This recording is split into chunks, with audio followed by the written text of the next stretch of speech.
right, Wednesday, February 21st, here at the Scarlet Faithful podcast. Aaron Brightman discussing Rutgers football in regard to FanDuel win total betting line for the 2024 season.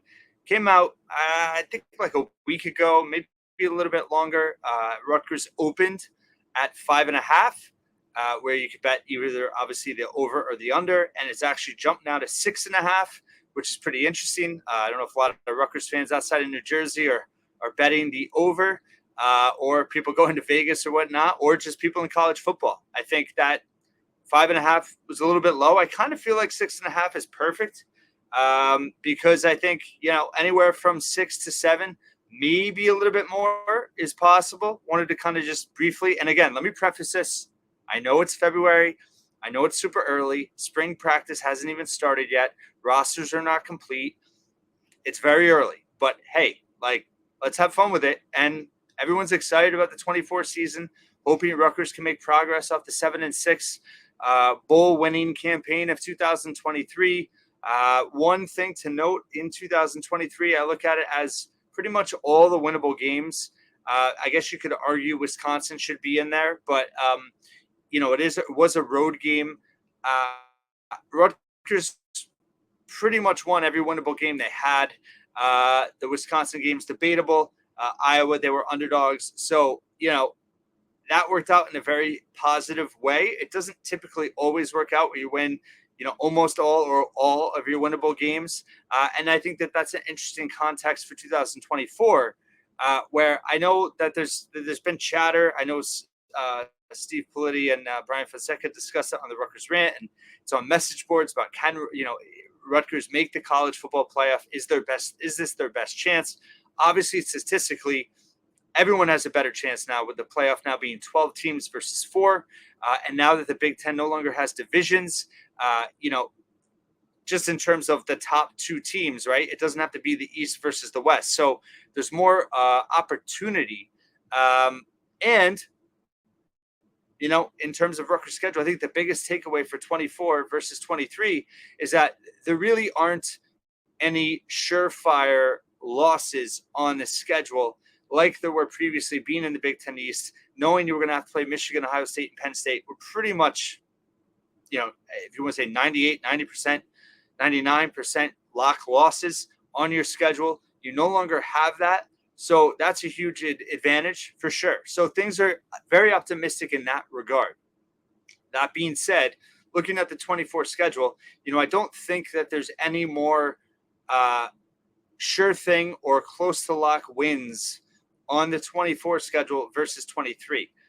2024, just looking at it in terms of what the schedule is, you have Howard and Akron to open the year. Those are about as sure as, you could say or argue on the schedule. Howard, of course, and then Akron, which, MAC schools are no guarantee. Rutgers obviously should win that game. But, in terms of their schedule, I think you could say, okay, those are 2 likely wins, right? Fair to say. Every other, game on their schedule, the 9 Big Ten games and the game at Virginia Tech, none of those are, I don't, in terms of Rutgers being favored, let's look at it that way. I think at Virginia Tech, they'll be an underdog. Obviously, they beat Virginia Tech last year. Virginia Tech's going to be improved. They improved the rest of the way last year, made a bowl game. Drones, their quarterback now, has asserted himself as a legit ACC starting quarterback. They have Tootin. I have kids, so I have to laugh at that. Tootin from New Jersey, by the way, is the best running back. He's back. A lot of their key defensive players are back as well. And they should be a very tough out. I was just looking for, I had it somewhere, the roster in terms of who they have back. Yeah, they have Kelly Lawson, their leading tackler, is back. Defensive end, Antoine Powell-Ryland is back. So they're pretty they have a lot of key players on both ends of the ball. They're going to be good.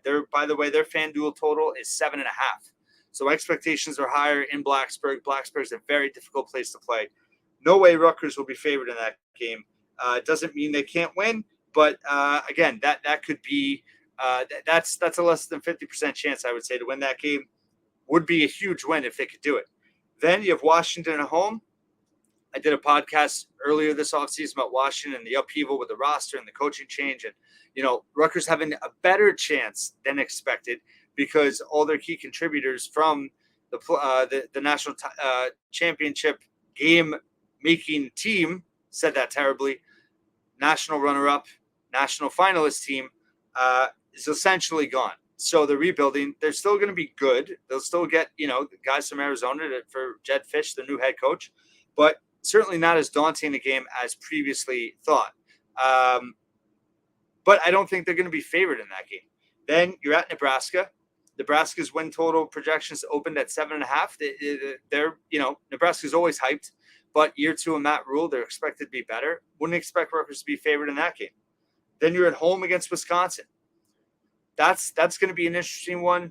Probably will obviously depend on how both teams have performed up to that point, just in terms of win totals for the league. Where did it go? I had it somewhere.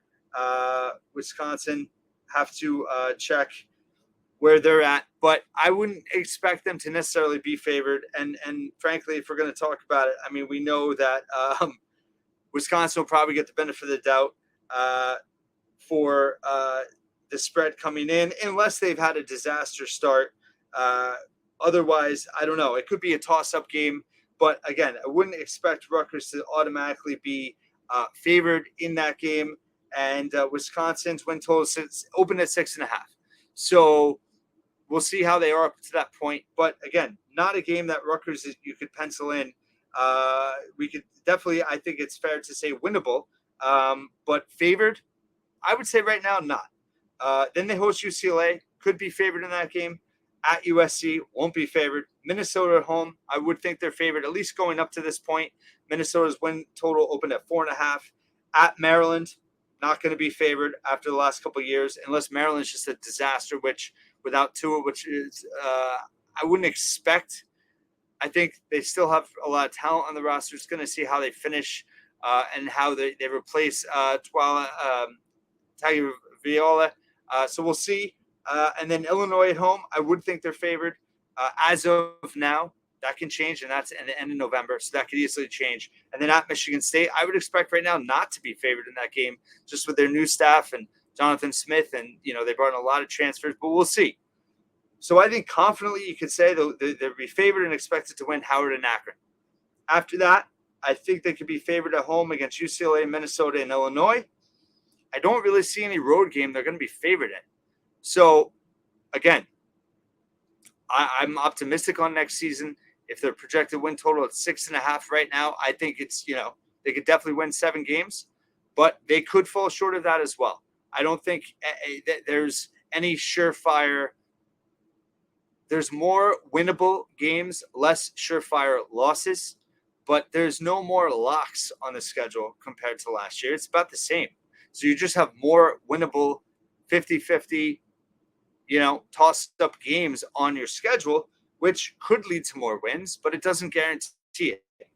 In terms of games I would expect to lose, I know people, are saying USC is a disaster, but they're loaded roster talent. We'll see what happens, but at USC, and their backup looked really good in the bowl game.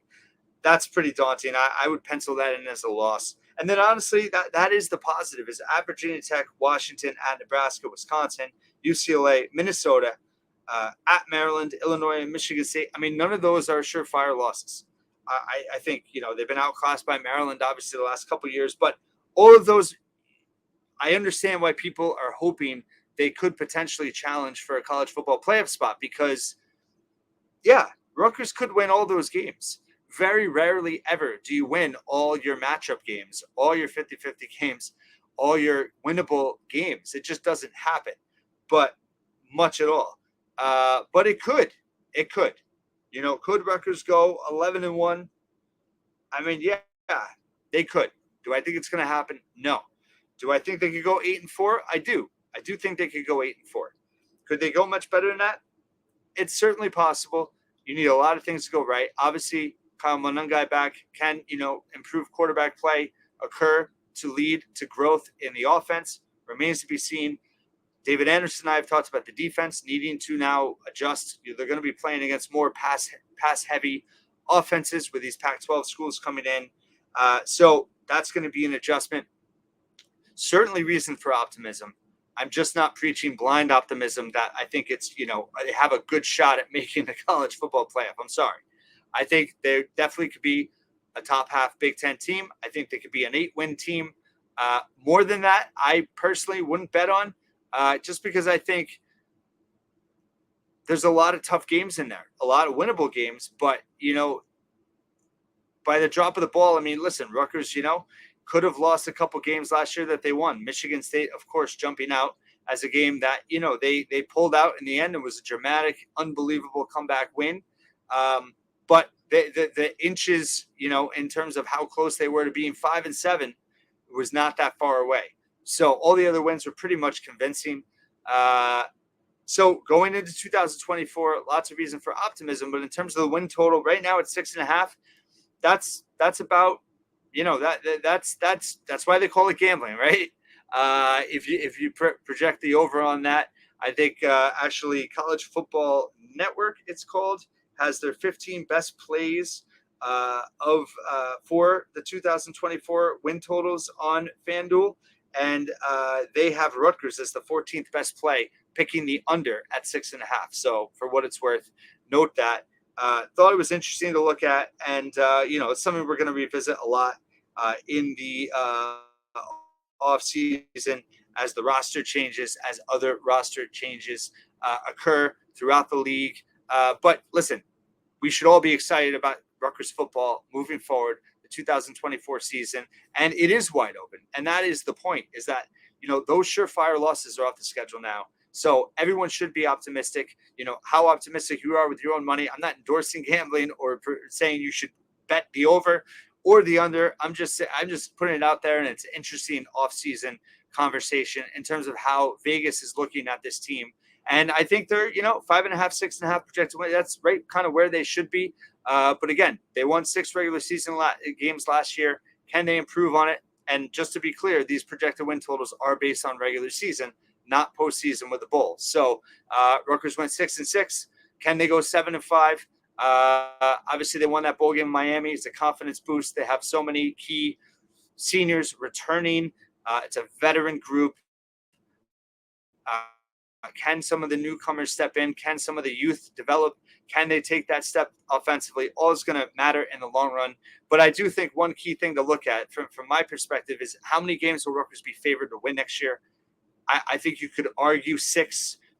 I think probably 5, just, right now, the way things are. I don't think you could argue they're going to be favored in 8 games next season as of right now. And it all can change.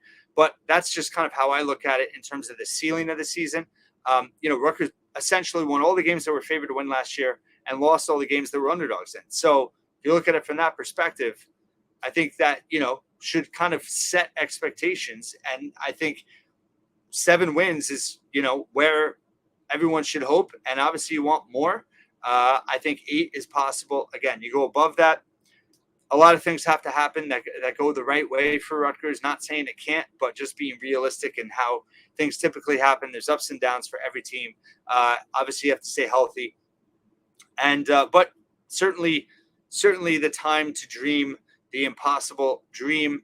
And you definitely, I think it's fair to say that this is the best chance so far for Rutgers to make the college football playoff. Not saying it's likely, but the path is there just in terms of the way the Big Ten is now aligned with no divisions, the way there's 12 playoff spots versus 4.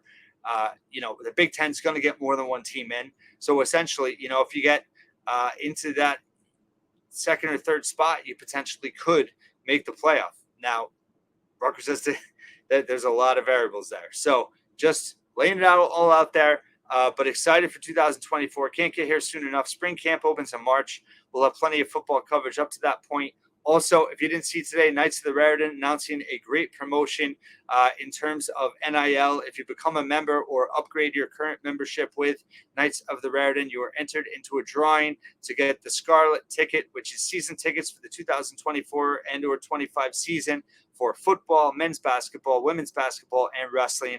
It's an awesome promotion. And, based on your donor level, that's how many kind of entries you get into the pool to win it. You have to do it by March 10th, but check it out. Check out their site. It's all over social media as well. Great job by John Newman and the rest of Knights of the Raritan, as usual. And I will talk to you tomorrow. I'll have Thursday morning early. I'll have a preview out for Rutgers Purdue on Thursday night, and I'll be back with a rapid reaction on Thursday night. Thanks for listening and watching once again here at the Scarlet Faithful.